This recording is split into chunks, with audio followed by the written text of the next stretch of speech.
Sabe aquela velha história de que o poder absoluto pode facilmente levar à ruína? Pois é. Para evitar que o caos tome conta do nosso sistema, existe uma estrutura milenar e super rigorosa desenhada meticulosamente para proteger o reino e os seus tesouros mais valiosos. Vamos explorar juntos essa estrutura hoje, onde o direito administrativo brasileiro deixa de ser só teoria de livro e vira uma verdadeira aventura de alto risco. Aqui, as regras não são apenas leis, sabe? Elas funcionam como escudos e feitiços bem antigos de proteção. Diante de tanto poder concentrado nas mãos do Estado, uma pergunta ecoa o tempo todo: quem vigia os vigias? Afinal, para garantir que o poder irrestrito não corrompa quem está no comando, é absolutamente necessário ter um nível de controle equivalente, concorda? E é exatamente nesse ponto crítico que a gente introduz a mágica central da nossa jornada: o controle da administração pública. Bom, vamos mergulhar nisso.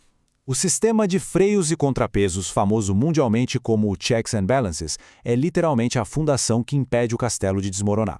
É o poder limitando o próprio poder, percebe? Um conjunto bem prático de instrumentos que o Estado usa não só para punir quem pisa na bola, mas principalmente para prevenir abusos de autoridade e garantir, no fim das contas, que os serviços públicos cheguem a quem realmente precisa. E para manter essa ordem toda, a estrutura do Estado conta com 3 facções bem poderosas: os verdadeiros guardiões do reino. Eles ficam de olho um no outro o tempo inteiro, seja antes, durante ou depois de uma ação. O guardião administrativo age de forma interna. Ele usa a chamada autotutela para revisar ou anular os próprios atos, seja por iniciativa própria ou quando alguém provoca. Já o legislativo, nossa, esse exerce um controle externo formidável, através do Parlamento e do Tribunal de Contas. E, claro, o judiciário, que atua de forma externa e sempre quando é chamado. O foco dele é estritamente a legalidade e, no nosso sistema, é quem dá a palavra final. Mas olha só, tem uma regra universal imposta a todos eles: o número 5. Esse é o limite mágico prescricional. São exatamente 5 anos de contagem regressiva para se iniciar qualquer ação contra a administração pública, contados lá da data em que o ato aconteceu. Se esse tempo passar, acabou. A oportunidade legal simplesmente se dissolve no ar. Parte 1. O Arsenal da Justiça, remédios constitucionais. Quando a ilegalidade ataca ou quando a burocracia paralisa tudo, a gente precisa ter como revidar. E é para isso que serve esse arsenal impressionante, as verdadeiras armas legais contra a arbitrariedade. Pense nesses remédios como um inventário de magias mesmo. Tem um mandado de segurança, rápido, certeiro, para proteger direitos líquidos e certos, mas tem um prazo estrito de 120 dias. Tem a ação popular, que dá poder para qualquer cidadão proteger o patrimônio público e, detalhe, sem custas judiciais, a menos que a pessoa haja de má fé. Tem a ação civil pública, operada por guildas como o Ministério Público para proteger o meio ambiente, e o mandado de injunção, que a gente invoca para quebrar aquela paralisia quando uma lei simplesmente nunca foi escrita. Isso aqui ilustra brilhantemente uma ferramenta super específica desse nosso arsenal, o habeas data. É tipo o pergaminho da informação. Ele serve para acessar ou corrigir dados secretos ou incorretos que o governo tenha guardado. Mas preste atenção num detalhe vital.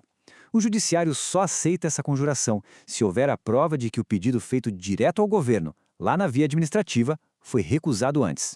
Agora, ouvindo o que diz a própria Escritura Máxima, a Constituição, as comissões parlamentares de inquérito, que terão poderes de investigação próprios das autoridades judiciais. Essa citação é muito forte, parece uma profecia, né? Ela revela a artilharia pesada do poder legislativo. Quer dizer, o Congresso não está lá só para criar leis, ele investiga a fundo com as temidas CPIs. E conta com um aliado de peso, o Tribunal de Contas da União, o TCU, com 9 ministros encarregados de auditar literalmente todo o ouro do reino. Parte 2. O espólio lendário, bens públicos. Mas afinal, o que é que todos esses guardiões juraram proteger com tanto zelo?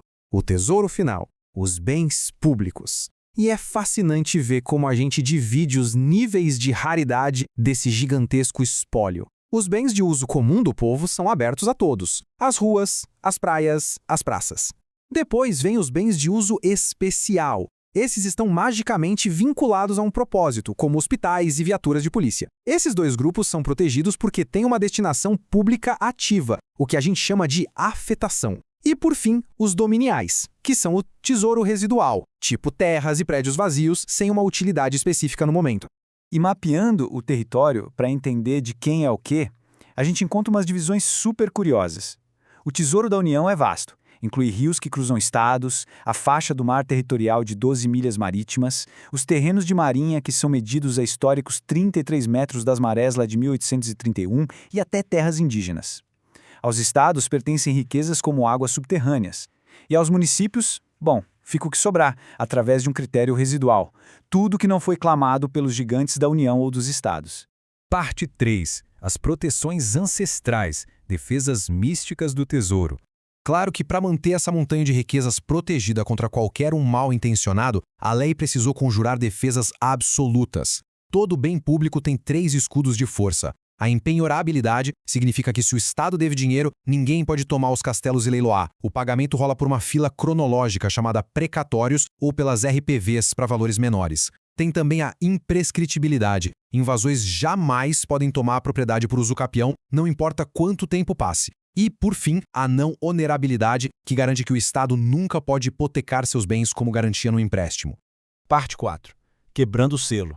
Alienabilidade e desafetação. Tá, mas e se for absolutamente necessário negociar uma parte desse tesouro? Como a gente quebra essas defesas sem ferir a lei? O ponto crucial aqui é entender a desafetação. Basicamente, é tirar a destinação pública do bem.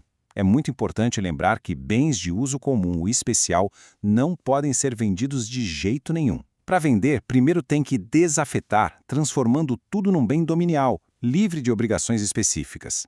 Só a partir daí é que a brincadeira de venda pode começar. Só que mesmo depois de transformar o bem em dominial, tem um ritual super rigoroso de 4 passos para que a venda ocorra de forma válida. Primeiro, tem que provar por A mais B o interesse público nessa venda. Segundo, fazer uma avaliação prévia detalhada do valor. Terceiro, encarar o torneio da licitação, de preferência num leilão. E quarto, se for um imóvel, surge mais uma barreira. Precisa da autorização expressa do Poder Legislativo. E vale ressaltável, certas relíquias, como o fundo dos mares e terras indígenas, são absolutamente intocáveis, não importa o processo. Vamos avançar e dar uma olhada enquanto o Estado não quer vender, mas sim ceder temporariamente o uso de um espaço. A gente tem 3 escalas principais aqui. A autorização é super rápida, sem licitação, mas é totalmente precária, focada no interesse do particular. A permissão já exige licitação, mistura o interesse público com o privado e ainda é precária, mas pode admitir indenização. Por fim, a concessão. Essa é o pacto blindado, um contrato robusto, com licitação, prazo fixo, dando extrema segurança jurídica para quem investe.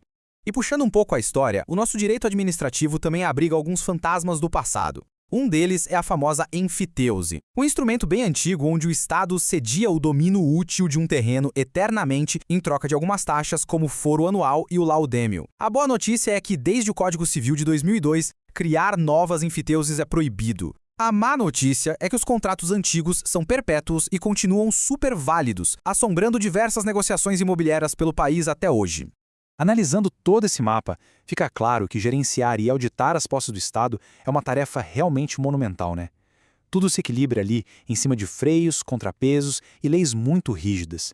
Num sistema definido por controles tão estritos e tesouros intocáveis, a grande questão que fica é: será que o poder sempre conseguirá proteger o interesse público, ou a gente vai ver essas proteções constitucionais sendo testadas repetidamente até o limite?